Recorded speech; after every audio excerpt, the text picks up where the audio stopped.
हम आदमी है, जानवर है, बंदर हो गए, हम गधे हो गए। हमारा एनकाउंटर भी हो सकता है। अब धक्का एक तो यार इनके खिलाफ तुम लोग नहीं चलाते, ये धक्का क्यों मारते रहते पुलिस वाले? हम विधायक है या अपराधी है, आतंकवादी है क्या हम? ये हमेशा देखो धक्का मार देते, वो देखो गला पकड़ लेंगे। ये यार तुम लोग कभी इनके खिलाफ नहीं चलाते हो, ये पुलिस वाले बदतमीजी करते, ये क्यों नहीं चलाते तुम लोग? विधायक है हम, क्या है धक्का मारा करते हमें? चल रहा है भाई, बात ना कर यार। तुम लोग क्यों आते जब ये बात नहीं करने देते? क्यों बुलाते हो तुम लोग को? ये क्यों नहीं इनसे बात करते हो यार? ये धक्का मारा करते हमें, हम आदमी है, जानवर है, बंदर हो गए, हम गधे हो गए। आपको इरफान सोलंकी याद है, आपको आजम खान याद है, आपको तजीन फातिमा याद है, आपको विधायक अब्दुल्ला आजम याद है, आपको मुख्तार अंसारी याद है, या आपको अतीक अहमद याद है, या फिर आपको हाजी अखलाक याद है? जी हाँ, आपको याद आ गए होंगे, और किस लिए याद आए होंगे ये आप समझ लीजिए, आप याद कर लीजिए, बल्कि दिल में सोच लीजिए कि मैं इनका जिक्र क्यों कर रहा हूं। आजकल चर्चा में है कादिर राना, मुजफ्फरनगर के पूर्व सांसद भी रहे हैं, विधायक भी रहे हैं, और दबंग मुस्लिम नेता माने जाते हैं। आजकल वो भी चर्चा में है, बिल्कुल पुरानी तरह में इसी तरह की चर्चा में है। अभी हाल ही में उनके यहाँ बाकायदा छापेमारी हुई, उनकी बेटियों तक को गिरफ्तार कर लिया गया, और उनके बेटे और उससे कुछ ही दिन पहले उनके भतीजे शाहनवाज राणा को भी बिजली चोरी में गिरफ्तार किया गया। चर्चा करेंगे बहुत ज्यादा इन तमाम नामों में। आपको कुछ चीजें कॉमन भी मैं आपको बताऊंगा जो खास सबसे जुड़ी हुई है, लेकिन आज मैं आपको इतना याद दिला दूं कि जब मुस्लिम पॉलिटिक्स की बात करते हैं तो मौजूदा दौर के मुस्लिम लीडर्स को डिफाइन करने के लिए, उन्हें समझाने के लिए कुछ लोग मिसाल देते हैं तीतर की। तीतर जो एक तरह से कहीं ना कहीं बहुत पसंदीदा कुछ लोगों का परिंदा है, और जब इसका शिकार करने वाले शिकारी लोग होते हैं वो एक तीतर को पाल लेते हैं, बहुत खूबसूरत सा, उसको बहुत ज्यादा अच्छे पिंजरे में और कपड़े से ढक कर रखते हैं, बिल्कुल ऐसे ही जैसे कि ड्राइंग रूम में रखा जाता है। उसको खास तौर से दाना भी स्पेशल दिया जाता है। कुछ लोग तो अपने तीतर को बादाम तक खिलाते हैं। इस तीतर की खूबी ये होती है कि ऐसी आवाज निकालता है कि अपने साथी तीतरों को जंगल के अंदर वो इकट्ठा कर लेता है, और थोड़ा सा दाना वहां आसपास डाल दिया जाता है। और आप देख सकते हैं, मैं वीडियो में दिखाने की कोशिश कर रहा हूं, और इस तीतर की यानी अपनी बिरादरी के अपने खास तीतर की आवाज को सुनकर उसकी कॉल पर तीतर जंगल से निकल के बाहर आते हैं और शिकारी के जाल में फंस जाते हैं। जो लोग इस तरह की मिसाल देते हैं वो ये बताते हैं कि पॉलिटिकल पार्टियां कुछ इस तरह के लोगों को अपने पास रखती हैं जिनको बोलने की थोड़ी सी सलाहियत तो होती है, लेकिन उनको ये पता नहीं होता है कि वो अपनी कौम के साथ, अपनी बिरादरी के साथ, अपने लोगों के साथ क्या कर रहे हैं। और खास एक दिन, जिस दिन पोलिंग होता है, उस दिन वो तमाम तीतरों को घेर कर एक शिकारी के तौर पर वहां पर उनके वोट को बाकायदा घेर कर वहां पर उनके झोली में डलवा देते हैं। इनका सिर्फ इतना ही काम होता है कि वो ड्राइंग रूम में रहते हैं, बिल्कुल सुरक्षित रहते हैं, उनका खास दाना ऊपर से लाया जाता है, बादाम खिलाए जाते हैं, और उनको आम तीतरों से यानी अपनी जनता से, अपनी आवाम से मिलने नहीं दिया जाता। उनको इजाजत नहीं होती, उनके मुद्दे उठाने की इजाजत नहीं होती, उनके दर्द पर चर्चा करने की बात नहीं होती। सिर्फ उन्हीं के अपने इतने मसाइल होते हैं, इतनी प्रॉब्लम्स होती हैं कि वो अपने साथी तीतरों को ऐसी आवाज में कॉल करते हैं कि सारे इकट्ठे हो जाते हैं और जाल में फंस जाते हैं। हम इस मिसाल पर बिल्कुल चर्चा नहीं करना चाहते, ये कुछ लोग कहते हैं, हम नहीं कहते। हमने वैसे ही जिक्र कर दिया कि इंसान में और तीतर में तो बहुत फर्क होता है, ये एक सिर्फ मिसाल है, हम उसको एंडोर्स नहीं कर रहे। आपको लगता है तो ये आप समझ सकते हैं, लेकिन कुछ ऐसी चीजें हैं जो उस मिसाल से लोगों को मिलती नजर आती हैं, इसलिए लोग ऐसी मिसाल दे देते हैं। क्योंकि ये जो खास नेता होते हैं पालतू किस्म के, वो बाकायदा ड्राइंग रूम में, बाकायदा बहुत शीशों के अंदर बाकायदा ऐसे रहते हैं, बहुत ज़्यादा सुरक्षित रहते हैं। उनके पिंजरे पर भी ऊपर से पर्दे डाल दिए जाते हैं, चारों तरफ उनके कर्टेन्स लगे होते हैं, और ये आम जनता की आवाज़ उठाने के बजाय अपनी ही आवाज़ में न सिर्फ बोलते रहते हैं और अपनी ही प्रॉब्लम को ये गाते रहते हैं, बजाते रहते हैं, और अपने ही लोगों को अपनी समस्याओं में उलझाए रखते हैं। बहरहाल हम टॉपिक से नहीं हटना चाह रहे। कादिर राना साहब आजकल चर्चा में है, उनका जिक्र नेशनल मीडिया पर है, और ये जिक्र इसलिए है कि उनके यहाँ जीएसटी के छापे मारी हुई है। बिल्कुल ऐसे ही ग्लोरीफाई किया गया जैसे और तमाम जुर्मों को, खासतौर से मुस्लिम कम्युनिटी के बाद, खासतौर से जो माइनॉरिटी के जो लोग हैं उनके अपराधों को, उनके इल्जामों को, उनके ऊपर लगे आरोपों को जैसे मीडिया ग्लोरीफाई करता है, बढ़ा चढ़ाकर बताता है, ऐसी कादिर राना साहब के इस मामले को भी उठाया जा रहा है, उछाला जा रहा है और ऐसा बताया जा रहा है कि बहुत बड़ा मामला है। हालांकि बड़ा मामला है, बताया जाता है लगभग 26 करोड़ का या कितने करोड़ की जीएसटी की चोरी के इल्जाम और आरोप लगे हैं। जो आज बीसीसीआई मेरिट यूनिट की टीम द्वारा राणा स्टील्स की फैक्ट्री पर रेड के दौरान जो इनके साथ बदसलूकी की गई, इनकी गाड़ी पर पथराव किया गया और जो इनके अधिकारियों के साथ धक्का मुक्की बदतमीजी की गई और यहाँ पे जो पथराव किया गया, भीड़ इकट्ठी की गई, इसके संबंध में थाना सिविल लाइन पर सुसंगत धाराओं में मुकदमा पंजीकृत किया गया है और जो टीम के द्वारा तहरीर दी गई है उसके आधार पर जो यहाँ पे मौके पर मौजूद थे शाहनवाज राणा और 2 अन्य महिला अभियुक्तों को अभी फिलहाल हिरासत में लिया गया है। इसमें जो यहाँ पे सीसीटीवी फुटेज लगे हैं उनका अवलोकन किया जा रहा है, उनसे जो पूरा इंसिडेंट हुआ उसमें किस किस के द्वारा किस किस तरीके से कृत्य किया गया है उसकी पहचान की जा रही है और इसमें जो बाकी अन्य अभियुक्त हैं उनके भी नाम प्रकाश में लाए जाएंगे और उनकी भी अरेस्टिंग की जाएगी। बहरहाल ये कोई ऐसा पहला मामला नहीं है किसी व्यापारी ने, किसी इंडस्ट्रियलिस्ट ने जो है ऐसी चोरी की हो, बल्कि अगर बात करें प्रदेश भर में क्या देश भर में जीएसटी को लेकर जिस तरह की चीजें हो रही हैं, जिस तरह की चोरी के खास तौर से बिल पर्चों में खेल हो रहा है, बल्कि कई कंपनियां तो ऐसी भी हैं वो सबको मालूम है कि उनके पास ना कुछ बेचने को है ना खरीदने को है, लेकिन वो सिर्फ बिल पर्चों का काम करते हैं। लेकिन चूंकि कादिर राणा साहब कादिर राणा है, उनका नाम इंद्राज नहीं है, कादिर राणा है, इसलिए उनके आरोपों को बहुत ग्लोरीफाई किया गया, बहुत बढ़ा चढ़ाकर बताया गया और एक विलेन के तौर पर उनको पेश किया गया और ऐसा दिखाया गया कि बहुत बड़ी चोरी है, बड़ी चोरी है। लेकिन बिल्कुल ऐसे ही जैसे भी आपने हाल में देखा होगा कि एक व्यापारी कपड़े उतारकर जीएसटी कार्यालय में विरोध प्रदर्शन करने लगे, उन्होंने पूरी नाराजगी का इजहार किया और पूरे जीएसटी कार्यालय को, खासतौर से सिस्टम को कहीं ना कहीं उन्होंने सवालों के दायरे में लिया है, लेकिन उसको इतना ग्लोरीफाई नहीं किया गया जितना कि इसको किया गया। मैंने इंद्राज का जिक्र किया था, वो इसलिए कर रहा था कि गाजियाबाद के अंदर एक शख्स गिरफ्तार किया गया है, उसका नाम इंद्राज है, इंद्राज सिंह या इंद्राज कुमार। वो राजू बनकर एक परिवार में बाकायदा फिट हो गया कि मेरा 30 साल पहले जब बचपन में किडनैप हुआ था, मैं अब लौट आया हूं, मुझे कोई ट्रक वाला छोड़ गया है।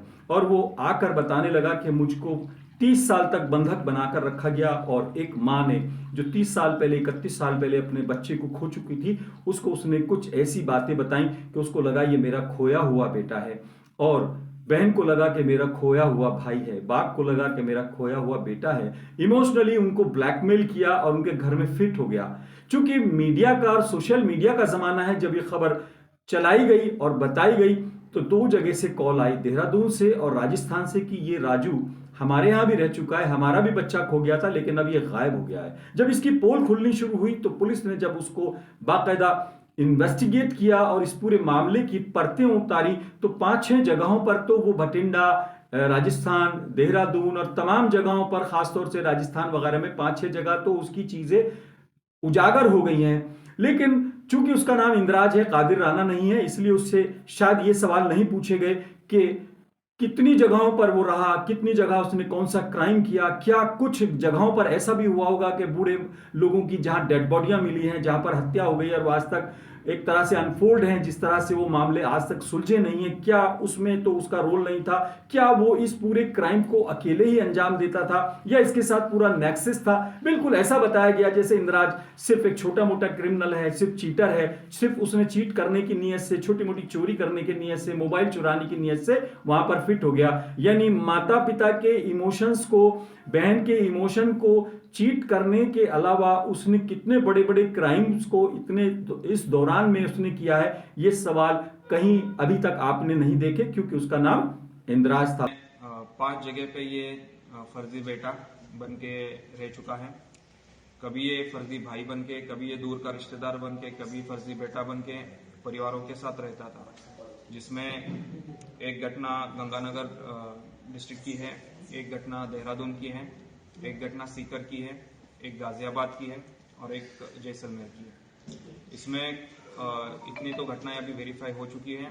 इसमें और भी कुछ चीजें हैं और भी कुछ इंफॉर्मेशन है, जैसे कि ये भटिंडा में भी रहा हुआ है पंजाब में, और हरियाणा में भी सिरसा और हिसार यहाँ रहा हुआ है। इन सब चीजें करने के पीछे मेन वजह यही रही है कि बिना काम करे इसको पैसा मिले, घर मिले, छत मिले, खाना मिले, और ये आदतन चोर तो है ही। और इन्हीं दो चीज़ों की वजह से उसने एक रास्ता निकाला कि मुझे बिना काम किए एक ऐशो आराम की ज़िंदगी मिले, और इसी के लिए वो ये घटनाएं करता था। इसमें इम्पर्सोनेशन, चीटिंग और हाउस ट्रेसपासिंग इन धाराओं में मुकदमा पंजीबद्ध। बहरहाल बात हो रही थी कादिर राना की, क्योंकि आज का हमारा सब्जेक्ट कादिर राना है और मुस्लिम लीडर्स हैं, और वो लोग हैं जिनसे मुसलमान ये उम्मीद करते हैं कि ये हमारे लीडर हैं, हम लाइन में लगकर धक्के देकर इनको वोट देंगे और इनको सदन में पहुंचाएंगे, विधानसभा में पहुंचाएंगे, संसद में पहुंचाएंगे, लेकिन ये वहां भी अपनी ही आवाज उठाएंगे, अपनी ही समस्या बताएंगे। आपके लिए स्कूल की, आपके लिए रोजगार की, आपके भविष्य की बात करें ना करें, लेकिन ये हमेशा ऐसा रूप भरे रखेंगे, ऐसा हालात बनाए रखेंगे कि मुझको मदद करो, मेरी मदद करो, मुझको जिताओ ताकि मैं बच सकूं।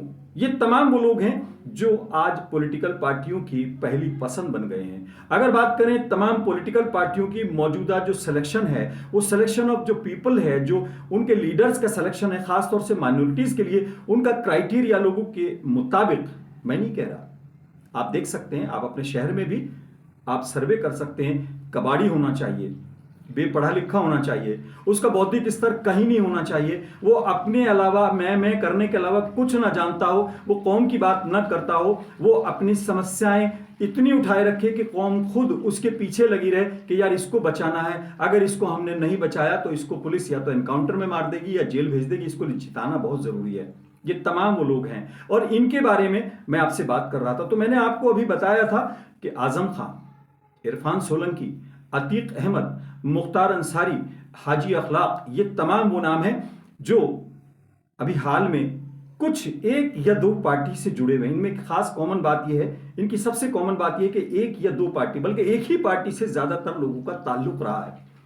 इसके अलावा इन तमाम लोगों के लिए इनका लीडर बिल्कुल मम रहा है, खामोश रहा है, मुंह बंद करके टेप लगाए बैठा रहा। उसने कभी इनके बारे में खुलकर कहीं कोई बात नहीं कही। हाँ, उनके अपने रिश्तेदारों का मामला हुआ तो उनके एक चाचा सीएम साहब से भी मिलने पहुंच गए और उनकी मदद की गुहार की। जब समस्या उठती है तो ऐसा नहीं है कि उसका हल नहीं निकलता, लेकिन आजम खान साहब विद फैमिली जेल में पड़े रहे कई साल तक। इसके अलावा तमाम चीजें हुई, लेकिन यहां से खामोशी रही। कादिर राना साहब के साथ जो हुआ ये भी सामने है, लेकिन आपको हम हाल के इसी महीने की खबर ये भी बता दें कि अखिलेश यादव जी का ट्वीट जरूर आया कि कुछ गांवों में मीरापुर के वोट नहीं डालने दिया गया, लेकिन वोट डाला, तमाम चीजें हुई और आज वो टारगेट पर हैं। और जीएसटी की एक तरह से रेड के अंदर टकराव की नौबत आई। हम आपको एक वीडियो शेयर कर रहे हैं, सोशल मीडिया पर जो है, सोशल मीडिया पर ये वायरल हो रहा है, आपको हम ये दिखा रहे हैं। पहले देखिए कि किस तरीके से कादिर राना एक हैवीवेट लीडर हैं, सांसद रह चुके हैं, लेकिन तमाम तरह की चीजें करने के बाद, बहुत ज्यादा रिक्वेस्टिंग मोड में होने के बावजूद उन्हें शिकायत की है कि एसपी साहब ने उनकी तरफ उंगली करके बात की है।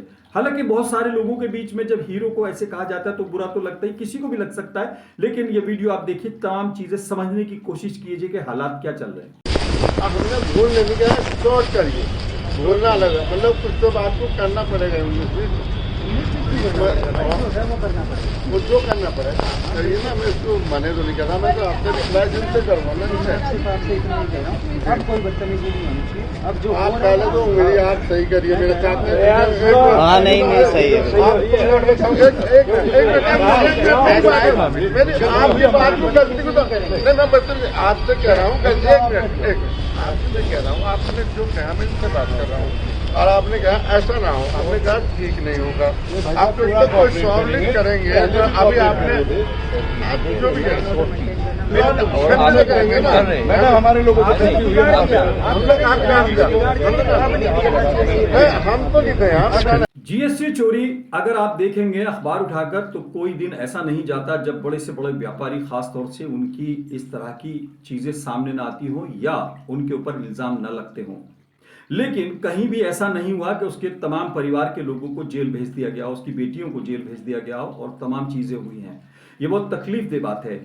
इस बात के दोनों पक्ष हैं कि अगर एक खास समुदाय को सिर्फ इसलिए टारगेट किया जा रहा है कि वो उस समुदाय से ताल्लुक रखता है, तो फिर ऐसा लगेगा कि पूरा समुदाय कहीं ना कहीं डिप्रेशन में आ जाए या दबाव में आ जाए, या वो ये मान ले कि जब उसके लीडर्स का ये हाल है तो उनका अपना क्या हाल होगा, या ये मान ले कि इन लीडर्स के टारगेट ये है कि केवल अपने काम निकालें, अपने काम चलाएं, चाहे वो मीट का कारोबार हो, चाहे गोश्त का कारोबार हो, चाहे वो कबाड़े का काम हो या और चीजें हो। लेकिन ये तमाम चीजें बहुत ज्यादा सोचने की हैं, और खास तौर से आज कम्युनिटी को और खास तौर से बौद्धिक जो सोच रखने वाले लोग हैं, जिनका बुद्धिजीवी वर्ग कहा जाता है, जो एक इंटेलेक्चुअल जो एक तबका है खास तौर से मुस्लिम समाज का, और खास तौर से जो माइनॉरिटीज के अफेयर्स के अंदर कहीं ना कहीं इंटरेस्ट रखते हैं और उस पर बात करते हैं, उन्हें सोचने का मुकाम है कि आज मुस्लिम समुदाय खास तौर से ऐसा हाशिए पर चला गया है कि वो विलेन के अलावा उसका कोई कैरेक्टर सामने नहीं आता है। या तो वो रोटियों पर थूक रहा है,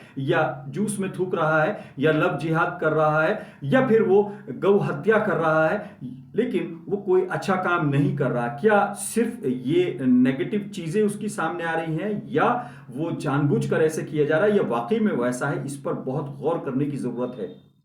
अभी वक्त को लेकर जिस तरह की चीजें हुई, और ऐसा लगा कि तमाम चीजें कहीं ना कहीं हट की जा रही हैं, लेकिन एक खास जगह पर जब चोट लगी तो दिल्ली के अंदर रैली कर दी गई, लाखों लोगों को वहां पर बुलाकर बता दिया गया कि देखो हमारे पीछे इतने लोग हैं। लेकिन हम आवाज उठाएं ना उठाएं, हमने आसाम पर कभी आवाज नहीं उठाई, हमने बाकायदा इराक में जाकर कह दिया कि वहां पर तो मुसलमानों को कोई प्रॉब्लम ही नहीं है, कांग्रेस के टाइम की बात है, या हमने और तमाम चीजों पर हमेशा खामोशी रखी है। या जब भी दंगा होता है तो फौरन वो ऐलान कर देते हैं कि विक्टिम्स को हम 5-5 लाख रुपए देंगे, लेकिन कहा यह जाता है, आरोप लगते हैं, हम नहीं कह रहे कि उन 5 लाख रुपए के या 2 लाख रुपए की उसको आर्थिक मदद देने के नाम पर चंदा कितना इकट्ठा किया जाता है, यह भी बहुत बड़ा सवाल है। और खास तौर से मदरसों के नाम पर वहां पर जो भी चीजें हो रही है वो भी आज जो है चर्चा का विषय, बल्कि जांच का विषय, जांच में आ चुके हैं वो लोग। सवाल यह है कि आज मुस्लिम समुदाय खास तौर से डेमोक्रेसी में रहते हुए, भारत के अंदर एक बेहद शानदार संविधान होते हुए, बाबा साहब की संविधान के अंदर तमाम तरह की गारंटी होते हुए आज वो क्यों हाशिए पर चला गया है? क्या इसके लिए सिर्फ ये बात दोषी है कि उसने अपना कोई मीडिया हाउस नहीं खड़ा किया? क्या ये बात उसके लिए ज्यादा एक तरह से सोचने की है कि आज जो उसके लीडर्स बने हुए, चाहे वो कबाड़ी हो, चाहे पढ़े लिखे हो ना हो, चाहे उनका कोई सोच हो ना हो, लेकिन वो जो अपना इंटेलेक्चुअल तबका है, पढ़ा लिखा, जो एक तरह से कुछ जो गिने चुने भी लोग हैं, लेकिन उनसे वो दूरी बनाना चाहता है, उनको हाशिए पर रखता है, और उनके बीच में आपस में समन्वय नहीं है। अभी हाल ही में आपने देखा होगा कि मदनी साहब इसलिए नाराज थे कि असदुद्दीन ओवैसी साहब हैदराबाद में ही राजनीति करें, वो इधर उधर की राजनीति ना करें। यानी जिस जगह पर इस स्तर पर भी आपस में इत्तेफाक ना हो कि अगर एक तरफ से आवाज उठाई जा रही है तो दूसरी तरफ आवाज उठाने पर ही दर्द हो जाएगा, तो फिर कैसे होगा? मैं आपको वो बयान सुनवा देता हूं, पुराना बयान जरूर है, लेकिन आप सुनिए कि मदनी साहब क्या कह रहे हैं असदुद्दीन ओवैसी को लेकर। यानी अगर देखा जाए, पहली बात तो 20 बीघे में दाने ही नहीं है, यानी लीडर के नाम पे कोई है ही नहीं, लेकिन अगर कोई है भी तो उनमें भी आपस में कितना इंतशार और कितना इख्तलाफ है, ये आपको एक एग्जाम्पल दे रहा हूं, फिर आगे भी बात बताऊंगा आपको। लेकिन आपसे रिक्वेस्ट है कि चैनल को सब्सक्राइब कीजिए, और जहां आपको लगे कि मैं गलत हूं, आप अपनी राय का इजहार कीजिए, मुझको सजेस्ट कीजिए। अगर आपको लगता है कि आपकी कोई बात है तो आप भी कमेंट करें और अपनी राय का इजहार करें। ये बयान सुनिए मदनी साहब का।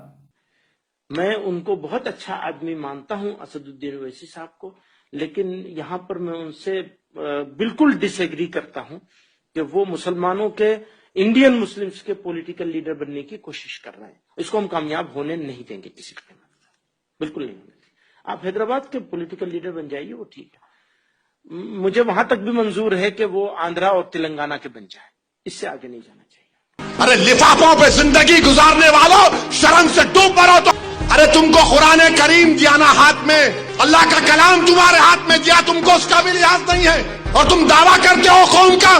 बहुत बोल सकता हूं, याद रखो, मेरी जबान को लगाम नहीं है, तुम्हारा घर से निकलना महाल कर दूंगा मैं यहाँ पे।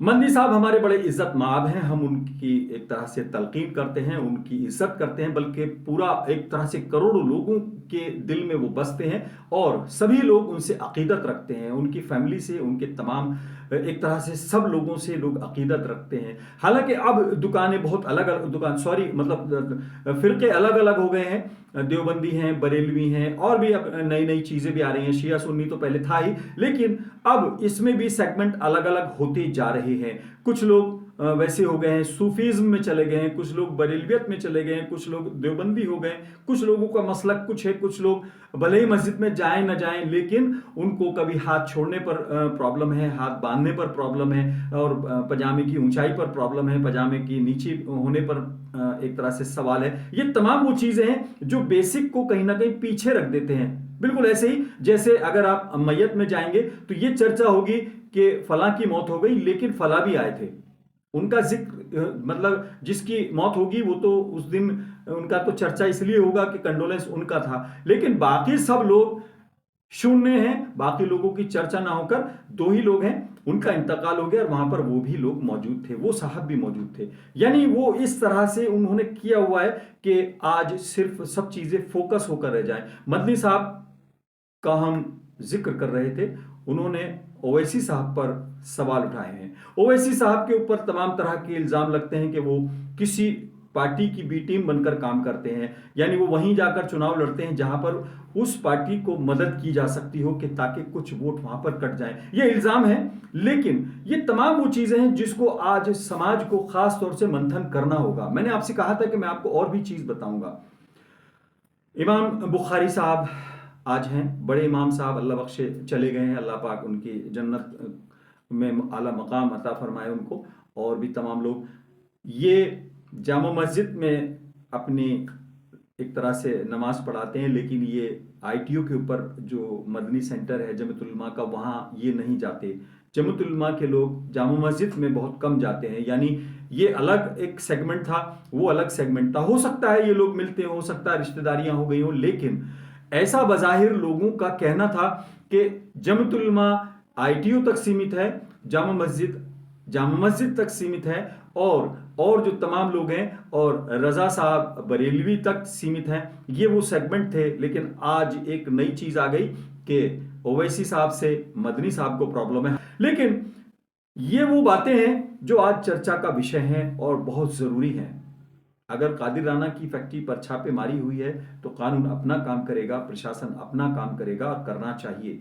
कोई भी GST की या किसी भी सरकारी टैक्स की चोरी करेगा, वो कोई हो, उसके खिलाफ कार्रवाई होनी चाहिए, बराबर होनी चाहिए।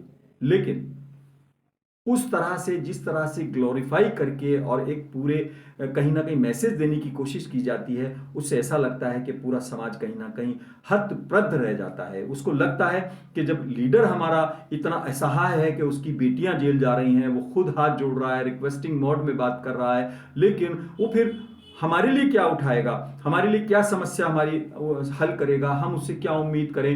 यानी एक मायूसी के फेज में कम्युनिटी को पहुंचाने का अगर काम हो रहा है तो उसके लिए पॉलिटिकल पार्टियां और उनके इनके ये लीडर कहीं ना कहीं बहुत जिम्मेदार हैं। ऐसा लगता है कि अब कम्युनिटी को सोचना होगा कि इन लीडर्स के अंदर से अपना एक राजनीतिक अवेयरनेस लाकर, अपना लीडर पैराशूट से लाए गए जो लीडर्स हैं उनके बजाय अपने अंदर से लोगों को निकाला जाए और उन लोगों को तैयार किया जाए जो बोल सकते हो लेकिन अपनी ना करें, मैं ना कर आपके लिए भी बोल सकें। बहरहाल जो हम कहना चाह रहे हैं शायद आप समझ रहे हो या हम नहीं समझा पा रहे, तो आप हमको समझाने की कोशिश करें। आपसे हमने एक सवाल शेयर किया है, एक बात शेयर की है, और ये तमाम वो चीजें शेयर की हैं जो फिलहाल बहुत जरूरी है। सभी लोगों की बात सब तरह की है, पर्सनल उस पर ना जाकर हम यही कहेंगे जिसमें जो खूबी है उसकी तारीफ होनी चाहिए, जो खामियां हैं उस पर चर्चा होनी चाहिए। लेकिन अब गिरेबान में झांकने का वक्त आ चुका है।